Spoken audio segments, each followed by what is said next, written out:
We'll start. We are in your time, so when it's appropriate, you'll let us know. We still have 3 minutes, of course.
Good afternoon or evening or morning, everyone. Everyone is here from worldwide. It is about to be 4 p.m. IST or 4:30 a.m. here where I am at. So I'm going to go ahead and get started. Firstly, I wanted to welcome everyone to today's virtual roundtable on small heat resilience measures, big impact in small towns and on small businesses in India. To introduce myself, my name is Lasya Kandavali, and I'm joining you today as the moderator on behalf of the All India Disaster Mitigation Institute, abbreviated AIDMI. A few quick housekeeping notes before we begin. If you can please keep your microphone on mute unless you are a speaker. You can type questions in the chat anytime and make sure you type in who they're addressed to because we'll be holding an open discussion during the Q&A segment later this hour. And with that, I will go ahead and get started. To open today's discussion, I wanted to briefly share a few slides from my research presentation, which frames the purpose of today's roundtable and the focus of evaluating the effect of extreme heat on small businesses in areas like Ahmedabad, India, with a broader relevance to small towns and informal economies across the world. So I will go ahead and share.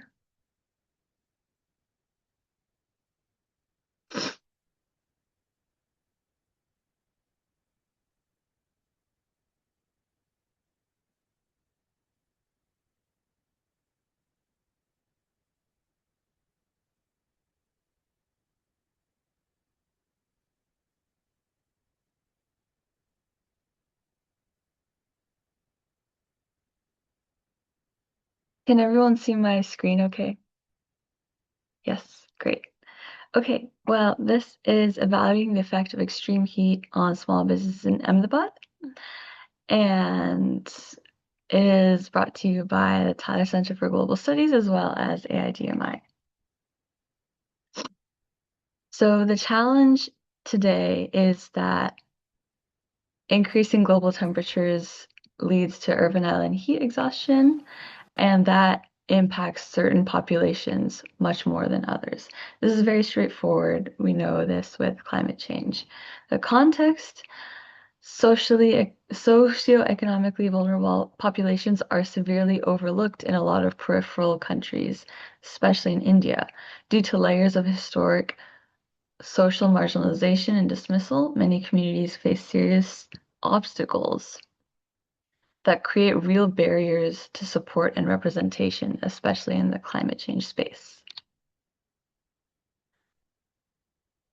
I would like to announce with this that the latest edition of the South Asia Disasters.net issue is out, and Manish sir will put the link in the chat, the web link. So please go check it out. I'm excited that I wrote a little bit of this along with other fantastic, talented contributors as well. Lots of great information. So I hope you have the chance to take a look. So in Ahmedabad, we see projections based on different emissions rates in terms of extreme heat, and there is a significant upward trend in Celsius degrees. I clarify because I usually think in Fahrenheit, but even 1 to 2 degrees Celsius difference is huge and drastic in terms of the extreme heat effects felt, as I'm sure our speakers will touch on later on in the presentations to follow. So how does the increasing frequency and severity of heat waves, not just in Ahmedabad, but worldwide, affect the most socioeconomically vulnerable populations? Who are those populations? And what are the existing adaptive strategies and coping mechanisms and citywide mitigation measures among these populations that we can utilize right now? I hope to bring a sense of both science and storytelling to today's session because these are real stories, these are real people that we are talking about, and they are feeling the effects every day. Climate change isn't just something that they hear about, they live it and breathe it and endure it every day. And from my research in particular, we found a direct link to food insecurity when in regards to talking about heat. It's the first to go. We've also found a digital divide of early warning systems, which is essential. And I hope to speak on the importance of tailored early warning systems to the local population. And finally, we have learned that small businesses have an ingrained sense of community knowledge and already use sustainable adaptations at a much wider scale than Western countries. There's usage of white and green tarps, green roofs, natural insulation, umbrellas. Some have even gone so far as to invest in solar reflective whitewashes and solar panels. There's a clear shift towards sustainable adaptations because it is within their range and their scope, so they're doing whatever they can, usually at a much larger scale. It's way more widespread than marketplaces, for example, here in the US. I'd also like to introduce the concept of hyperobjects, a term coined by Mr. Timothy Morton, which refers to entities so vast in temporal and spatial scale that they defy traditional understanding. That means that extreme heat as a hyperobject is rarely as acutely perceived by those who are not particularly vulnerable, and in contrast, is very acutely perceived by those who are extremely vulnerable. They know extreme heat. Thus, the first step in combating the adverse effects of extreme heat on vulnerable populations is to recognize its role as an ill-perceived hyperobject in policy. We know that it's there, but do we really perceive it unless we're actually enduring it? Once we can do that, we can actively work to dispel it. And I do want to introduce that small businesses worldwide aren't hearing about macro scale climate change. They are facing it every day. And if policy understands this, lawmakers can see that a large part of their economy and their informal workforce is acutely vulnerable. Finally, I want everyone to think about how small businesses are not an afterthought, but embedded in the urban landscape. They are what builds the fabric of local economies and should not be overlooked. So with that, I would like everyone to just take a moment and I will introduce our first speaker.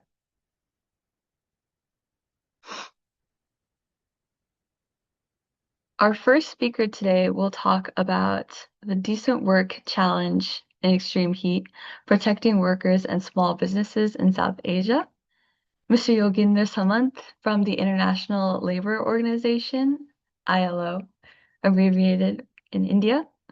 Dr. Yoginder Samant is an occupational safety and health specialist with the International Labour Organization, supporting the country office for India and the Decent Work technical support team for South Asia. A medical doctor and epidemiologist, he brings over 20 years of global experience in OSH, labor inspection, MSMEs, and climate-related risks to work and workers. Please join me in welcoming our first speaker, Mr. Yoginder Samant. If you would like to share your slides, that'd be great. Sure. Thank you for the generous introduction. Yes, let me do that. So I need to get to the share screen. Let me see where my presentation is.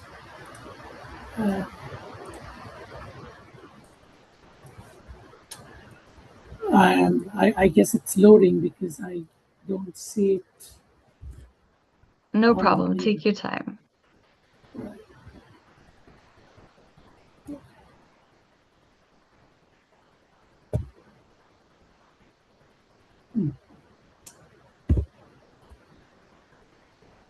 Does it take that long?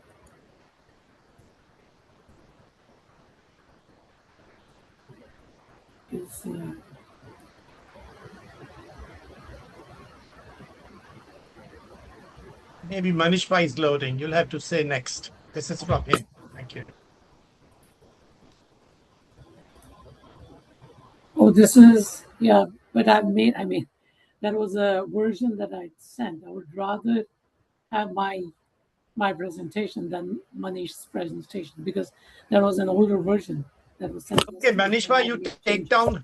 Let me see if I can do that again. Yeah. Just let me see. I think he has your older version.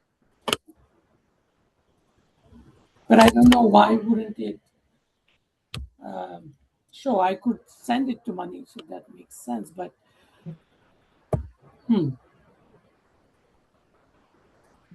because I've had problems with Zoom, or ILO has had, unfortunately. I don't know, could maybe somebody else go first and we'll try to figure this out in the meantime, in the interest of time. Sure, why don't you please email your latest version that you want to present? Okay. And sure. I can do that. Yes, that would be very kind of you. And in case we could request Aditi, you, or of course, Andrew, whoever feels ready to step in while this is being done. This is a request, of course.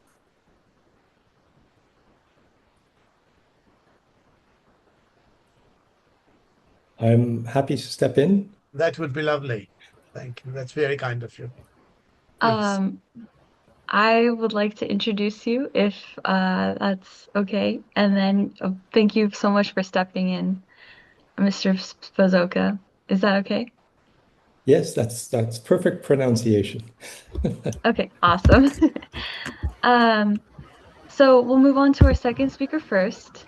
And Mr. Andrew Spazoka of the United Nations Office for Disaster Risk and Reduction, abbreviated UNDRR, from Geneva, Switzerland. Welcome so much.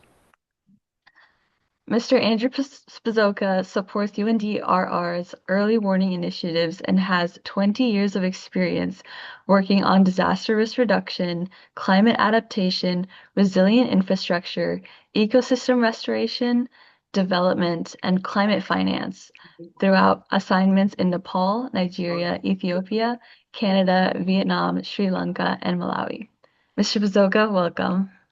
Thanks so much. And good morning and good afternoon, good evening to everyone.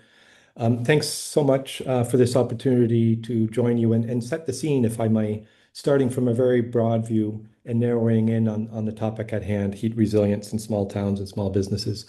We know that extreme heat is emerging as one of the most pressing consequences of climate change. We know that cities and small towns are bearing the brunt of its impacts, and the most vulnerable populations are suffering the most, as underscored in last year's opening comments. So we know lives are being lost, health systems are being strained, productivity is declining, infrastructure is being tested, and social inequalities, unfortunately, are deepening. And no one is immune from these impacts. There's an assumption that I think the introductory remarks about West being immune. No one is immune from the heat stress that is being felt in all regions of the world. There is no way we are air conditioning our way out of heat stress in any region of the world, given the climate impacts that they have and how far behind we are in technology. But where vernacular technologies do have a place, and I'm sure we'll discuss during this roundtable some of those examples. So we know globally, we're seeing across all regions the deadly implications. Heat-related mortality for those over 65 years of age has increased 85% from the 4-year period starting in year 2000 to the 4-year period from 2017 to 2021. We know that in that 20-year span, about 500,000 heat-related deaths have occurred annually. And 45% of these are in Asia, about 36% in Europe. And these are growing. We know that this also is introducing huge economic costs due to health costs, lost productivity, and other effects. Cities are projected to lose around 1.7% of their GDP by 2050 and up to 5.6% by 2100. So we know that cities are warming at twice the global scale, and this is a problem with increased rapid urbanization, and rising temperatures are a problem everywhere. Some cities and neighborhoods, particularly the poorest and more vulnerable, are sweltering more than others. And we're also recognizing extreme heat is an environmental hazard, a risk to people's health. It exacerbates air pollution, the heat stress on different vulnerable populations, pregnant women, young children, has impacts on, as we see in India, as we see in Southeast Asia, East Asia, educational outcomes are being impacted. At the same time, we're seeing that social services are being stressed. Now, when we look at this perspective of how to accelerate risk governance, whoop, there's a bit of an echo there. What we actually do from an early warning standpoint is look at extreme heat and risk governance of extreme heat along a temporal scale, from an early warning message all the way through longer interventions. Look at infrastructure planning, land use planning, the energy transition. We know that global attention and national attention tends to focus on extreme heat in cities. And indeed, many of these challenges besetting high density urban areas are also impacting small towns and small cities. So the multidimensional risks, or the hyper object that is extreme heat, poses multidimensional risks, and it compels us to rethink our traditional approaches to risk governance and to explore some policy reforms that cut across multiple sectors: health, transport, land use planning, construction, energy production, industry, SMEs, MSMEs, etc. So risk governance calls for also engagement of diverse, oftentimes new actors. So this means from mayors to city councilors, urban planners, architects, factory managers, healthcare workers, labor unions, community mobilizers, volunteer civil protection networks. So it's within this wider context of climate adaptation and climate mitigation. What we're seeing is national adaptation plans, national determined contributions under the Paris Agreement. These often include a mix of market, fiscal, and regulatory actions, but small towns often find themselves at the periphery of investment. Now, small towns don't have ready access to capital. They rarely enjoy a credit rating that would enable them to access bond markets. And they're often hampered by economic dependency on a few industries and transfer payments from state budgets. So their access to disaster risk finance is constrained, and the social services may not enjoy the same levels of funding available in large cities. However, as was underscored in the opening, we know that small towns and the businesses and the public services and the people who live and sustain them, while they're at particular risk of extreme heat events, they're also incubators of social innovation. They present unique solution spaces for action on extreme heat. So in introducing these types of incentives and accelerating social tipping points for heat action actually could have greater traction in small towns where social capital is strong. People are embedded in their communities, and introducing innovations and behavioral changes and could actually have much more traction than in large cities. Stepping back in terms of what the UN is doing, very much what we're going to hear today falls under the umbrella of the global call of action that the UN Secretary General made on extreme heat. And we'll hear today about care for vulnerable populations, how we can protect workers, how we can build the social and economic resilience of small towns and businesses, and again, not losing sight of the imperative to keep the temperature rise, ideally at 1.5, although that looks increasingly out of reach.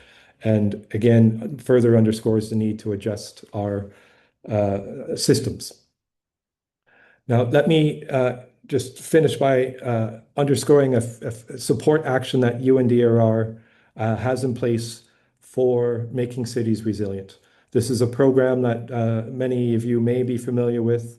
It's a broad network of cities, towns, municipalities across the world where UNDRR serves as a convener with ICLEI, UN Habitat, C40, and other partners to ensure that we're bringing together peer-to-peer learning and networking. This often includes city or town heat resilience officers or chief climate mitigation officers, helping them make the connections to investment. I want to underscore a new course that we've just launched this month, actually yesterday, the Making Cities Resilient, how we can embed extreme heat into local DRR strategies. I want to underscore the extreme heat risk management scorecard, which is a tool that we're promoting to help small towns, cities, municipalities come to grips with how they could tackle extreme heat. I just want to underscore some of the contents and point you to the website where you can find additional information. Again, we're always looking for new partners. There are currently thousands of cities involved in the Making Cities Resilient network, and extreme heat governance is more and more a service that we can all work together to ensure that we are scaling up these solutions, particularly for small towns and small businesses who we know are doubly vulnerable for the reasons outlined in terms of access to capital. And we're quite excited by this webinar where we can learn more about some of the successes that are taking place in India and how these might be rolled over into other parts of the country, the region, and indeed globally. And UNDR very much welcomes being part of that discussion and those efforts. So thank you very much. Thank you so much, Mr. Spazoka. I especially like the concept or framing of disaster finance, almost a term in every individual's budget that needs to be invested in, and that only those with significant social capital really can invest in disaster finance is very true. But I really appreciated that framing. Thank you so much. Dr. Samant, is your presentation working? I don't know. We'll try to do a share screen for myself again. That's okay.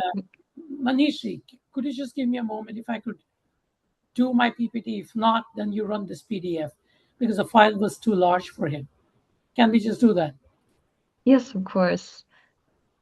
Yeah, I think my presentation is perhaps so. When you take down, and Dr. Samant will put his presentation itself. Because Thank you. It's loading. Yeah. Thank you. Thank you. I think it should work out. It's working, isn't it? Yes. Wonderful. So let me just put it in the slide format. Okay. Now I don't see you guys, so just let me know if I fall off this thing. But let me see if I have got everything here. Okay. All right. So thanks for inviting me and the ILO. I'll speak about extreme heat only not as a climate issue necessarily, but as a workplace health and livelihood risk for workers and small businesses in particular. As I've understood, this deals with small businesses and small towns. So extreme heat is already disrupting work and livelihoods, especially in small towns and for small businesses. Much work here happens in outdoor or semi-outdoor settings, roadside shops, markets, construction sites, where cooling and protection, like shade, are limited. So as temperatures rise, workers experience more fatigue, dehydration, and heat-related illnesses. So this doesn't just affect health, it reduces how long people can safely work. And for small business owners and daily wage workers, like in India or in South Asia, that means fewer working hours. That directly means less income. So heat becomes a health risk, yes, and also a livelihood risk.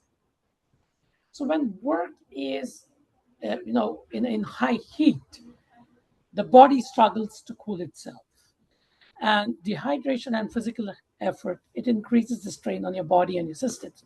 So early symptoms can quickly become dangerous, as you see on that left side, heat exhaustion to heat stroke. And if you're working in a brick kiln, which you find in India and Pakistan, the workers face very high temperatures, also radiant heat from the kiln. So studies show that productivity drops significantly as temperatures rise, and workers often lack shade and rest. This shows how heat affects both health on one side and then income on the other. So heat affects health, of course, in the short term, as you see there with heat exhaustion and the more serious form, heat stroke. However, heat also impacts the long-term health. Repeated dehydration over time can also strain the kidneys, and that could have serious consequences. Doing heavy labor in hot conditions over time can be fatal. But how do we know how much heat is dangerous? So in India, I think it is 40 degrees and the heat action plans come into play. But ILO and also the WHO uses a measure called WBGT, the red bulb gold globe temperature, which is not just the ambient air temperature. It's a combination. It combines temperature, humidity, radiant heat, and the work intensity, air movement too. So that helps guide decisions about rest breaks, hydration, and work may need to slow down or work less manual labor during the peak of the heat of noon or something like that. So there is a practical guide here developed by the government of Qatar and the UN, I believe. So it helps guide practical decisions like when workers need more rest, more water, or reduced workload. So heat is an occupational safety and health issue. So whenever any hazard affects people at work, it becomes an occupational safety and health issue. We call that OSH. But it's not just heat, it's noise at work, dangerous chemicals, dangerous machines. They're all health and safety issues. And heat, similarly, is an occupational safety and health issue. But the same principles that we use for other workplace risks, like hazardous chemicals or working at heights, those are the same ones we apply when we are looking at heat and looking at mitigating the risks caused by extreme heat. And what is that? The prevention principle that we use in occupational safety and health is called the hierarchy of controls. And not to get too technical on this, but the entire idea is, can you eliminate a hazard that could be extreme noise or dangerous chemicals like asbestos. It could be working at heights. Can you avoid the hazard, or can you eliminate the hazard? That's the first line of prevention. And the last line is personal protective equipment. So in occupational safety and health, taking the example of noise exposure, we try to control the exposure from noise or eliminate it, and then providing earplugs is the last thing we do. But if you try to put it to heat, it's really difficult to remove the source of heat in that you cannot really eliminate the exposure from the sun. But you could still at certain times, for example, by stopping or postponing work from the hottest hours to the mornings or the evenings, you could make some changes. Engineering controls, that is reducing the heat exposure by providing shade, improving ventilation, or using reflective roofs. That's the next step in reducing the exposure. After that, we have administrative controls where we change how work is designed. That is to say, we could adjust the working schedule, planning regular rest breaks, rotating the heavy or laborious tasks, and then ensuring reliable access to drinking water. And finally, we come to PPE, which is personal protective equipment. So the hats, the sunscreens, the things that require, the things that require active worker behavior. But we call that the last line of defense. That is not to say that it's unimportant. The key message with the hierarchy of controls is the more we control the heat through the environmental interventions and work organization, the less we rely on individual workers' behavior or actions to cope. And the safer they will be are we on the higher rung of the hierarchy. Small measures, big impact. So in many small towns, simple cooling steps such as shaded market areas, cool roofs, shared water points can make a big difference for small businesses and for workers. I don't know, in India, maybe gram panchayats or the municipalities could probably partner to provide such things. And I've seen such models other places in the world. Organizing work safely in extreme, right? As I said earlier, changing how work is organized can save lives.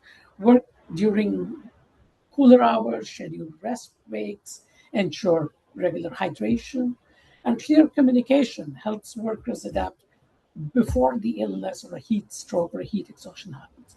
So, early warning systems are very important.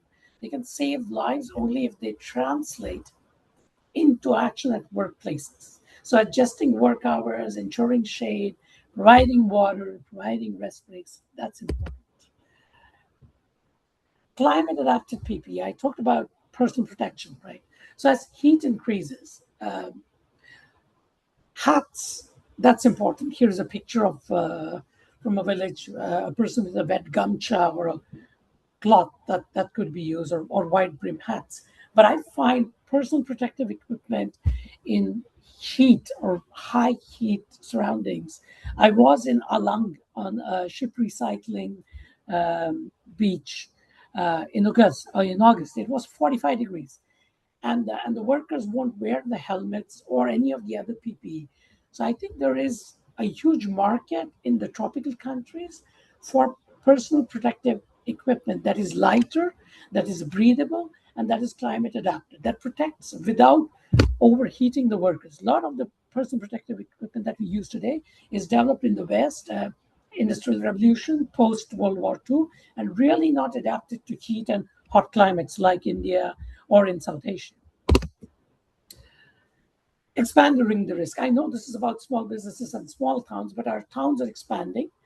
And, the boundaries between the biggest cities are taking over, or rather, the cities and the urban centers and rural centers are increasingly sort of overlapping. So heat exposure is no longer limited to traditional sectors like agriculture. Today, many urban outdoor workers, street vendors, construction workers, waste workers, delivery riders spend long hours in direct heat. So many of them work in informal, small-scale settings without structured safety protections. So as cities grow, and temperatures rise, more workers are getting exposed. So this makes simple measures like shade, water, rest, and safe scheduling, work organization, more essential. So there are three life-saving messages I want to provide as I conclude here. Rest, water, and shade. And this is rest, water, shade plus, or rewash plus, because the plus is the safe working hours and climate appropriate personal protective equipment. So if we sort of look at the principles of rest, water, and shade, they don't cost as much money. And as the pictures here show, they are quite effective and essential to manage in small business settings or small town settings. And this is not to be an expensive intervention. In our context, this can also mean, having loose clothing or head coverings like the gamcha or the cloth scarf as a personal protective equipment. But providing shades, providing breaks, providing water is an excellent intervention. And finally, the policy message here is just as clear. Heat standards, reliable access to rest, water, and shade in workplaces, heat-adapted schedules, and special attention to the most vulnerable groups. So these measures are not only for large industries or businesses, but small towns and small enterprises where people in our region actually work can actually adapt them, and it could be applied to them. So if we apply all these measures, I think we can prevent avoidable illnesses and deaths attributed to heat and extreme heat, while protecting livelihoods on one side and assuring decent work in this warming climate. Thank you. Thank you so much, Dr. Sumant. I really appreciated those insights. Rarely do we think of humidity combined with heat exacerbating health effects. And that's also part of my research. I was so excited to see wet bulb temperature on your slides. And thank you for bringing extreme heat to an individual level. I would like to now move on to our third guest speaker today, Ms. Aditi Singh from the Microinsurance Network. Ms. Singh is an economics researcher specializing in commodity derivatives and is currently completing her PhD at the University of Hyderabad. She has published in reputed journals and presented her research nationally and internationally. Prior to joining the Microinsurance Network, she led the Microinsurance Innovation Hub Foundation in India and brings extensive experience in the microinsurance sector. At MIN, Microinsurance Network, she supports regional strategy implementation, knowledge generation, and member engagement across Asia. Ms. Singh, thank you so much for joining us, and I'll hand it over to you. Thank you, Dacia, for the introduction. And thank you for the invitation. Allow me to share my screen.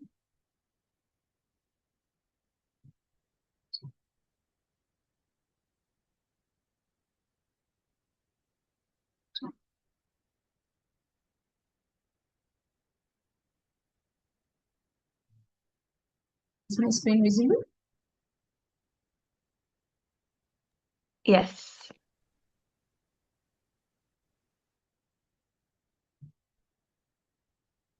All right. Good evening. Those who are in India, and good afternoon or good morning. By the way, I'm just looking at the screen. This is a bigger screen, so it's right. I'm Aditi, and thank you so much for inviting me to the roundtable on small heat resilience measures having big impact on small towns and on small businesses in India. So, as prior speakers, Andrew and Yogendra has already introduced impact of heat stress on small businesses and small towns. But just to give a glimpse of the impact on Indian economy, the report suggests that by 2030, India will lose about 5.8% of total working hours just because of these trade. heat stress. And that is more or less equivalent to 34 million full-time job loss. And in 2023 alone, if you look at, so India has lost already about 181 billion labor hours, equivalent to 141 billion income losses, right? So who are the one at the stake of this income loss? So the mainly are the small businesses, right? So the small businesses are the very characteristics of the small business is, so small businesses are having the labor intensive nature of it, which, and small towns are mainly characterized by the absence of heat resilience infrastructure. Combining the two aspects are putting forward very simple conclusion that they are at the highest vulnerability to the extreme heat. Now, in terms of when now summer is coming up in India, right, in next month or month or two. Now, those who are working in the outer space will have reduced working hours, right? And then they to the street vendors, people won't come out. They'll be reduced footfall. Perishable goods will be lost, so it's a loss to the business owner. And then the productivity itself, due to the exhaustion and then dehydration, the productivity itself reduces. Ultimately, all these aspects, list is long, but ultimately only one aspect stands alone is there is income loss and there is health disaster. Now, this could lead, almost up to 50 to 60% of reduced income. Additionally, when there is health disaster, then medical expenses are also added up, right? So it's an income loss to the individuals, to the small businesses, and in small towns, specifically in small towns. Now, what is the solution? Yeah. So one of the key solution, financial solution I found is the microinsurance. Through microinsurance, so microinsurance has power to protect the small businesses from losing the income to the extreme heat. Why? How does it do it? So unlike the traditional insurances, which requires, there is assessment. What is the loss of assessment? And that microinsurance, so index-based microinsurance do not require that assessment. It automatically triggers when there is parameter reaches to the certain threshold level, which immediately ensures that payouts are paid to the affected ones.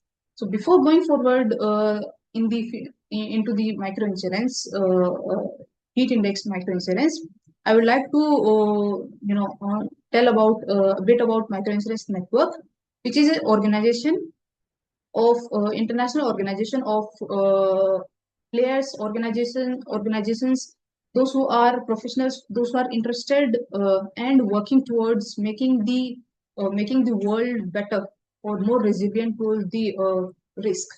It could be climate or anything of sort. So everybody comes together and they discuss ideas, put forward solutions. This is the network. This is the only global network specifically through microinsurance making the lives better. Now, what are there are some, in being specific to the case of India, there are very interesting heat insurance products already existing. So EBISA, for example, has introduced a heat indexed insurance product, which is triggered not just on the based out of the temperature, but also but the triggering point is heat indexed. It's a combined heat indexed trigger, right? So it provides payouts to the extreme heat forces to women, specifically when there is a reduced working hours. Similar is the case for WCS. It's co-designed. The product is co-designed with Swiss Re and ICICI Lombard. It triggers when consecutive days, result in extreme heat. So the threshold level temperature reaches and the payouts are made. Has already been implemented in 22 districts across the states of Rajasthan, Gujarat, and Maharashtra.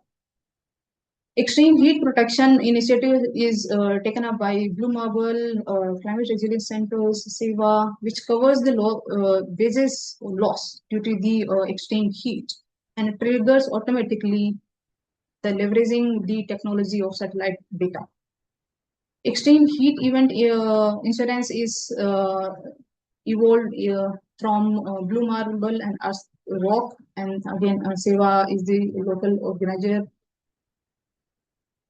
combining the insurance product workable. Replace the income loss due to the climate-driven extreme heat. In the women, for women in India's informal sector, it automatically triggers when extreme heat condition is predicted. And the underlying point here is it predicts how much of the negative impact of extreme heat will be there on the health outcome. Hence, it automatically triggers based upon the trained model. Extreme heat index based insurance for dairy livestock is in Kerala, is designed by EBISA and AIC and SDFC IRGO, which make the payouts to milk owners to the farmers when milk yield reduces due to the extreme heat because of the productive loss of the animals. Then we have Mahila Housing Trust, another insurance product, another microinsurance product, right? Designed in collaboration with Global Parametric, Urban and Road Digital Insurance.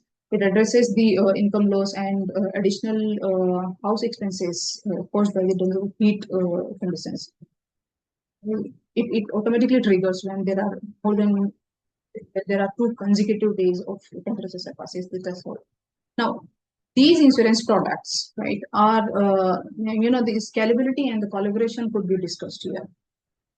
Because considering the lack of awareness among the communities and potential stakeholders and a trained model out of the data, large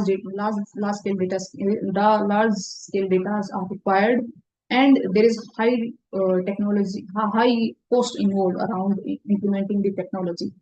But all of these could be overcome through the collaborative efforts of government, insurers, local insurers, and developmental organizations. These products build through the collaborations should be hyper localized, considering the specific need of the risk, and then should be distributed through just trusted source of distribution channels to make it to reach to the end mile. Now, in addition to the microinsurance is a financial institute which shifts the risk from the small businesses to the those who are willing to take the risk, right? In addition to the microinsurance, there are also early actions required. For example, the early warning system could be established, which already gives warning to the workers to stay alert and prepare for the life-threatening conditions coming up few days, 2 weeks, right? And then the payouts could be made in advance, having the idea already in place that this is the threshold level is about to reach, and then financial support could be supported, so that in advance arrangements could be made in terms of buying water or adjusting the working hours and accessing these sets. Then microinsurance should be coupled with the local and the low-cost cooling measures, where small businesses should be provided with all tools, shades, water access, ventilation. These measures could be taken well in advance. Then collaboration part is established. The most important is giving training and making the end mile, the understanding of the importance of microinsurance and having capacity building, raising the awareness about the aspect of the insurance itself. because some insurance, as everybody agrees, the insurance is not something which one wants to buy. It has to be, as in the field of insurance, we say that it has to be sold. So it has to be understood first. It has to be delivered. The idea of the insurance. So microinsurance, the micro part of the best part of the microinsurance is the having low premium, which basically it does not require more and based upon the flow of the income, it could be the premium could be paid based upon the flow of the income. As the small businesses, they do not have regular source of income which they could pay at large. So having the flexibility of paying at the convenience of uh, payment, it could be daily or weekly or monthly. Having that convenience inbuilt allows accessibility and affordability to vulnerable population, which they could access to. So ultimately, is the insurance is one innovation more about the innovation. Insurance is required, especially the heat insurance, which is the key to small businesses and towns in India, making them more resilient from a very systematic manner, because heat is not something which is seasonal in nature. It has to be understood by it's a systematic way. It's not that 2-3 months will come up for the heat will come and then it will go away. Hence, it has to be a systematic understanding the heat as the systematic risk, not as the seasonal risk. So I invite everybody to collaborate on this aspect to bring about more solutions to put forward to make the path of small businesses more resilient in the future. And I'm happy to connect on this is where the head office lies to connect to everybody. Thank you so much. If you have any questions further. Thank you so much. I really appreciated how the concept of microinsurance for extreme heat fit into Mr. Spazoka's disaster finance concept mentioned earlier, and how that creates more resilient individuals, and then from that, communities hopefully later on. So I would like to open the floor. If you haven't already, please put your questions in the chat. We have a couple already that I will go ahead and ask of our panelists. So, Mr. Samant, I have a question for you from Dr. Ravikant Meshram on new labor laws formulated in India in the context of occupational safety and health. I'm assuming related to extreme heat. If you can give a comment on those. Thank you, Dr. Meshram. The labor laws, the labor codes are quite new. And I think the general rules of risk assessment will apply to the labor laws. So if we look at heat as risk, the employers will have to do risk assessments, as I was saying, the hierarchy of controls and going through the, trying to eliminate at the source or substitute or engineering controls. So I don't think there are only any direct rules or policies that have been made pertaining to heat in the new labor laws. As I said, they're still new, they're evolving, they have been adapted, but I doubt there's particular regulation on heat per se, although states have, I believe in Gujarat or Ahmedabad is when, and not as labor law, but at 40 degrees or 45 degrees heat alerts go out or heat action plans. So I don't know if that answers you, Dr. Meshram, but the idea is if it's an occupational risk, you have to apply the general principles of risk assessment, hazard assessment, and apply the interventions. Thank you so much. I have a question for Mr. Spazoka in regards to accountability and responsibility in disaster relief. So in practice, especially from the macro scale that you have, the perspective that you have at UNDRR, In practice, who should be responsible for acting on heat warnings at the small town level? Is it the municipality, the labor department, disaster management authority if a small town has it, business associations, and what accountability mechanisms actually work from your perspective? Thanks so much. At UNDRR, we promote a whole of society approach to risk governance. So the risk owner in this case is in risk ownership should be shared amongst that diverse list of actors that you've just raised. Obviously, in terms of a social contract and the provision of social services, municipal governments have a strong role to play, but that needs to filter down through labor unions, to factory owners, to health care providers, indeed through volunteer networks.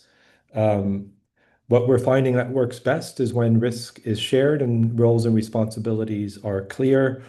The predetermined actions are determined before extreme heat event. We heard some examples of shock responsive social protection and microinsurance mechanisms.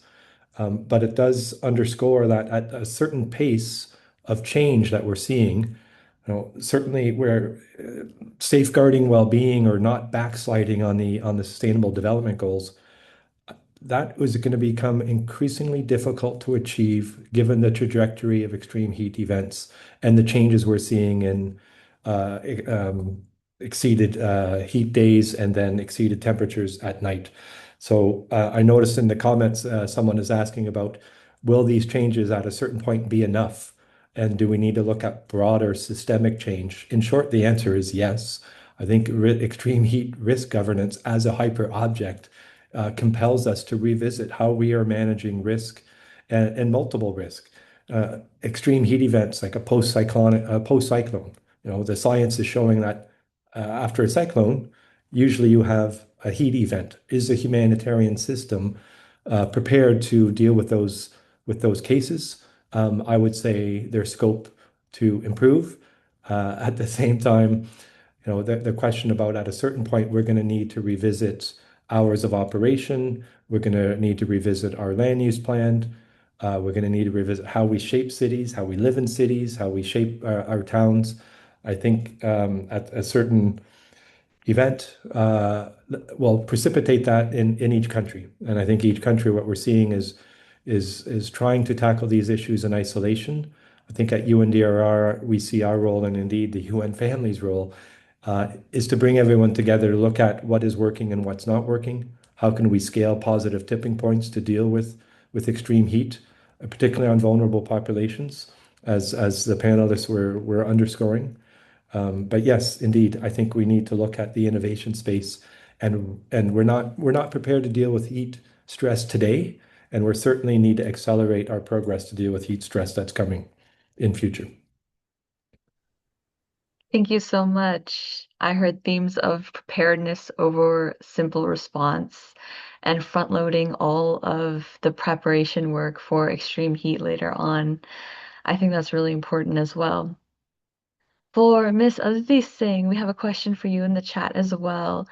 If you could give a real life example of an individual who has taken a loan or an insurance policy, or any case study that you have, there are questions of how much premium do they pay? How has microinsurance in relation to extreme heat supported them?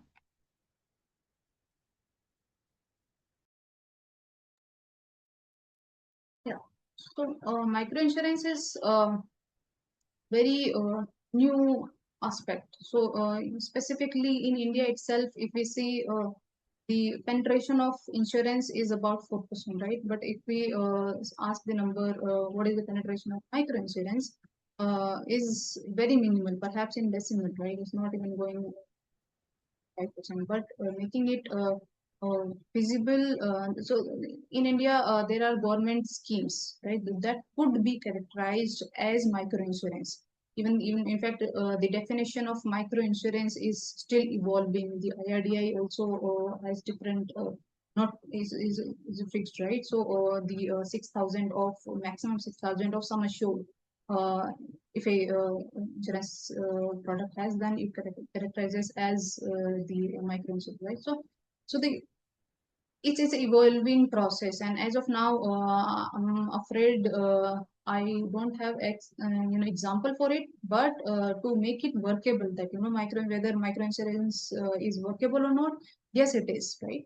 So because insurance is all about pooling the risk, and if scaling down the insurance is microinsurance. So premium, so lower premium, so the lower coverage and hence lower premium. So everything scales down. So making it more accessible to the vulnerable population, which was not earlier, which is not the case, which is not possible for general insurance. The macro, so to say.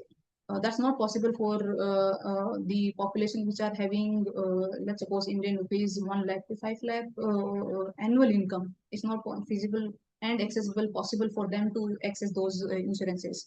Hence, the reducing the coverage and proportionally reducing the premium as well, making them having access to the risk pooling measures, financial measure, right?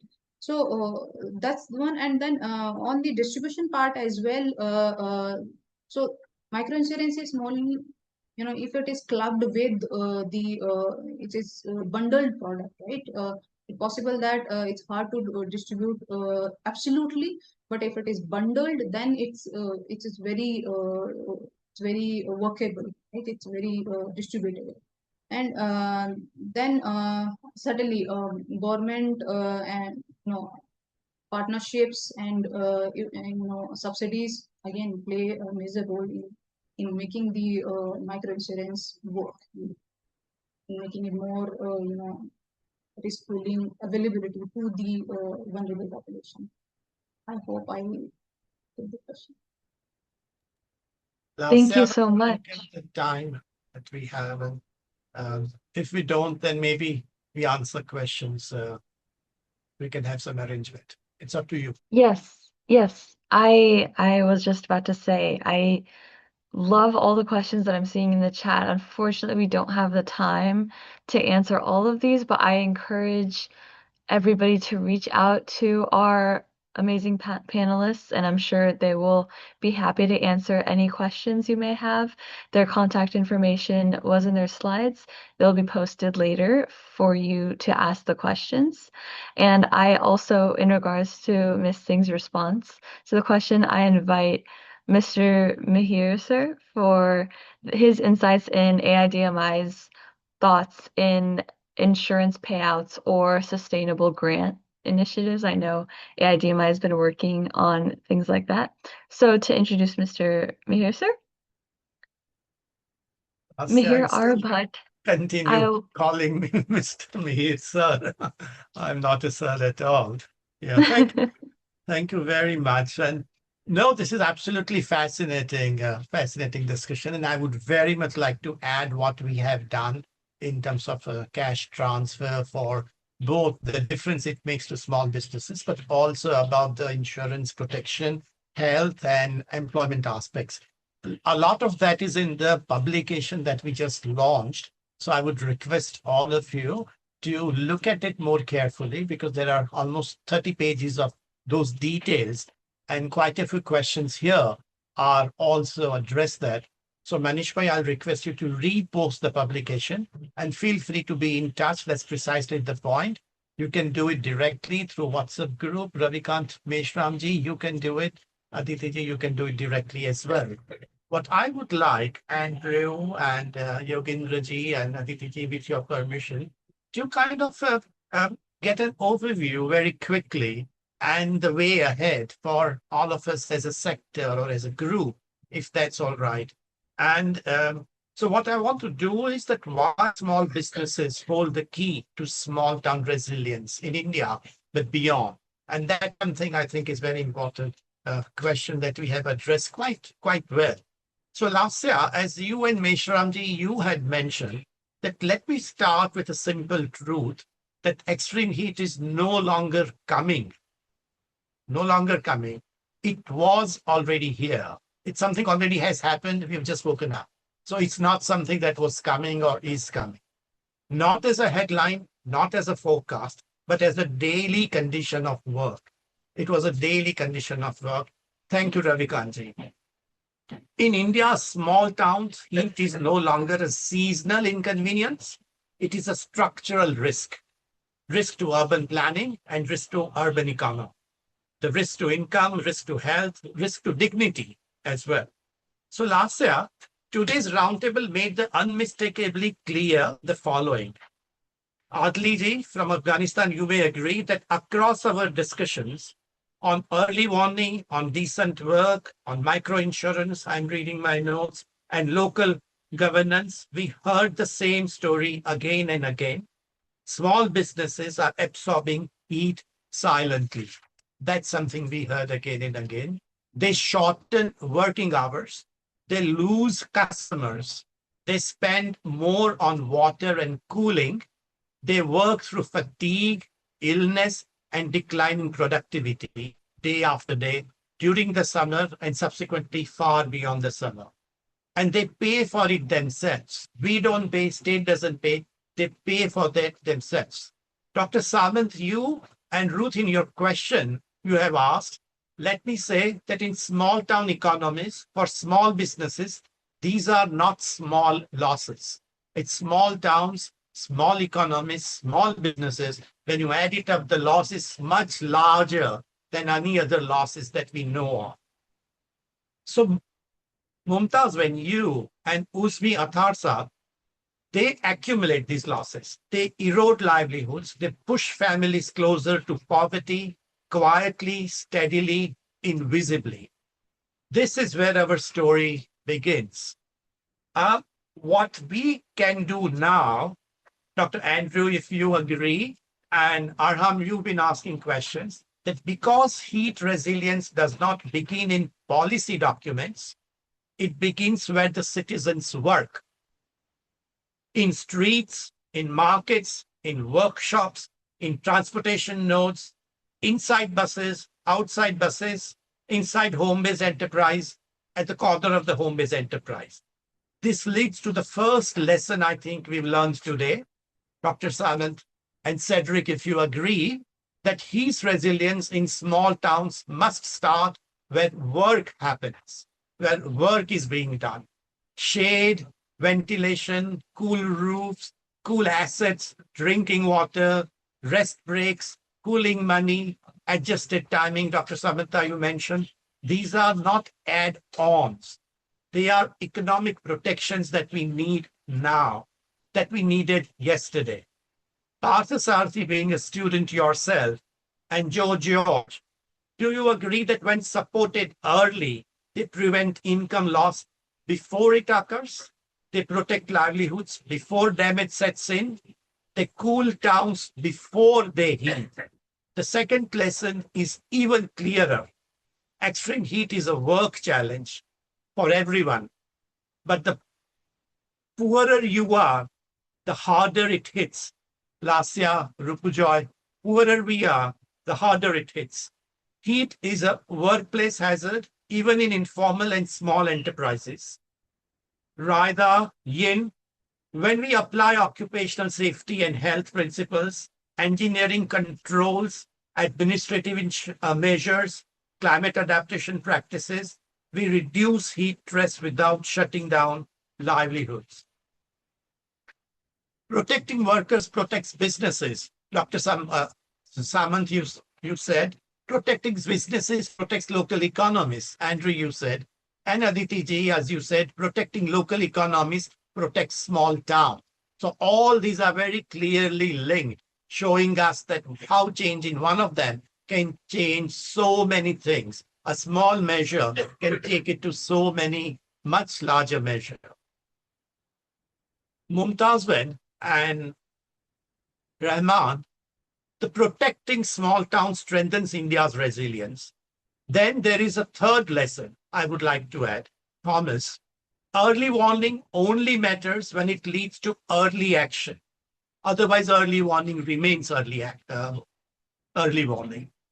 And early action for small businesses requires early finance. John Nyren.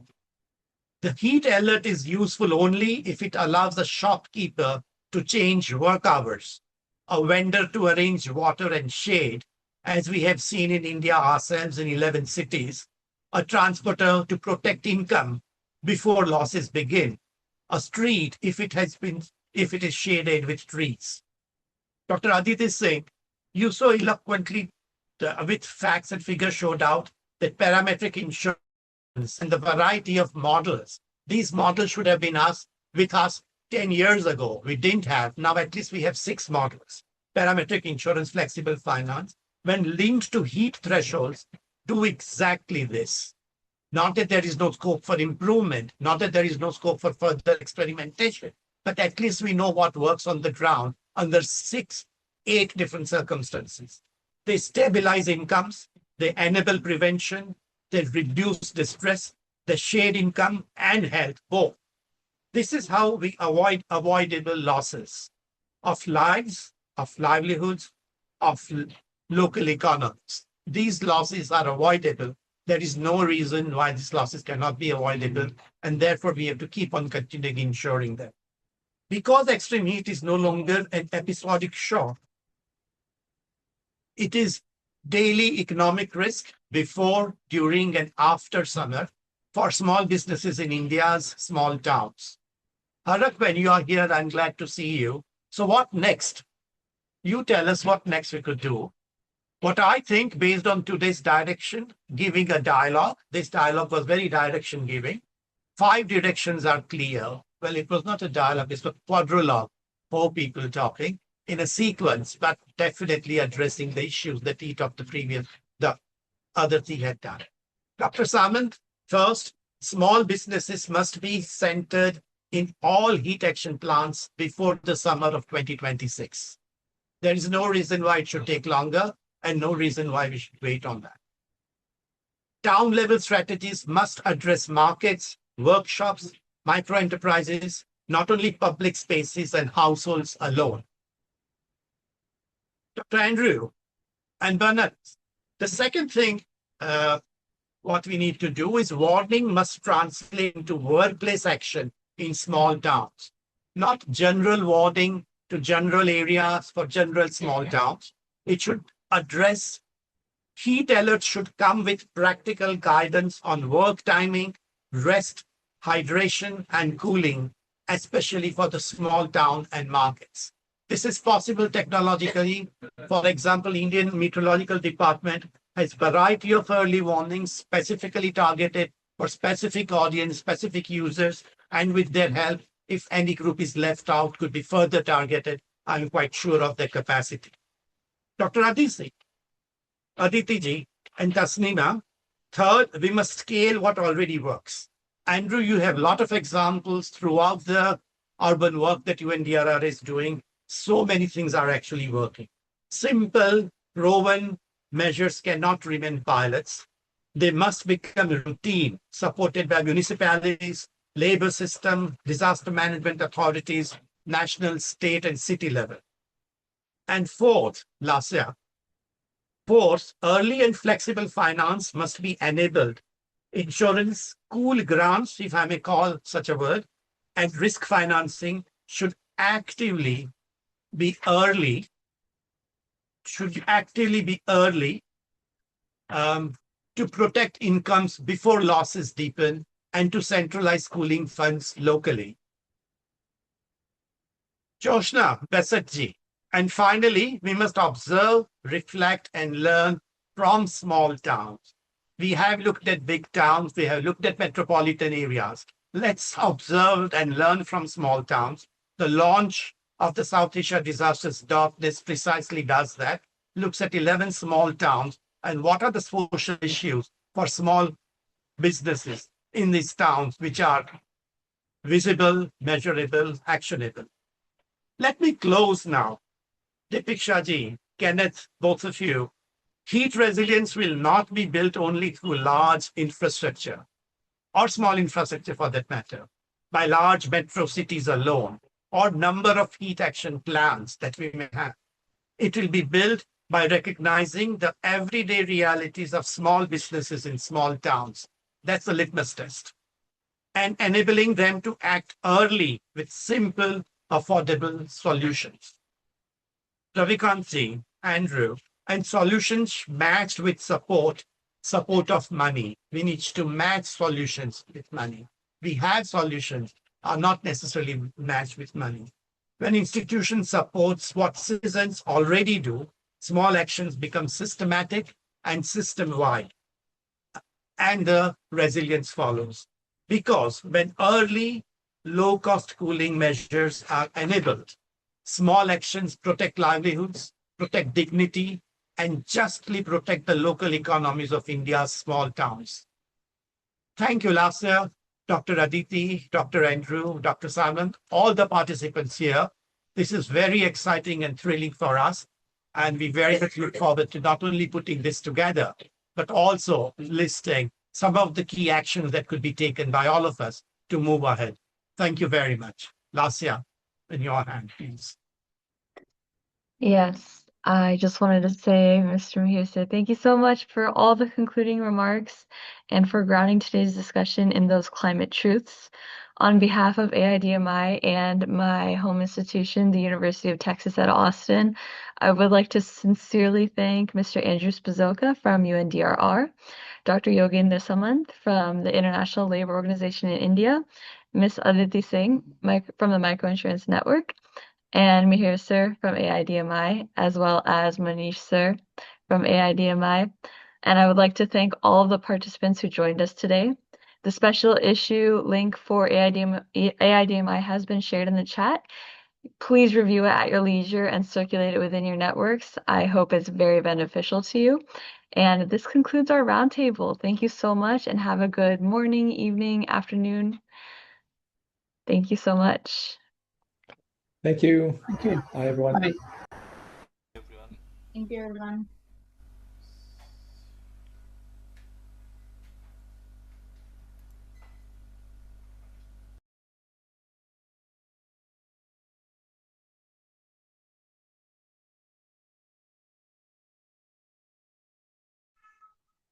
Namaste.